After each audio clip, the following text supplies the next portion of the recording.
Hello guys, now we see current updates of next few days. Blue supermoon on Thursday. These Indian cities will witness rare celestial event. The rare event will occur on the night of August 31. In short, the Earth-Moon distance varies.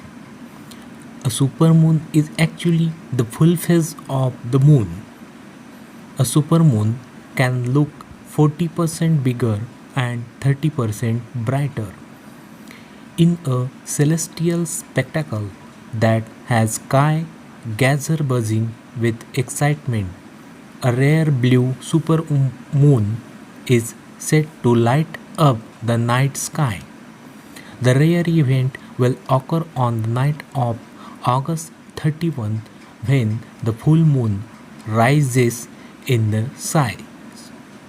A supermoon occurs when the moon's orbit brings it exceptionally close to the earth, making it appear larger and brighter than usual.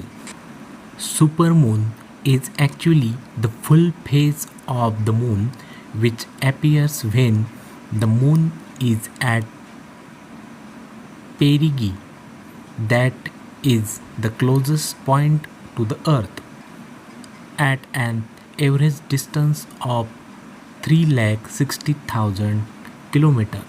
We hope that you definitely like our videos on our YouTube channel Vivek Education Vani. Thanks for watching and supporting us.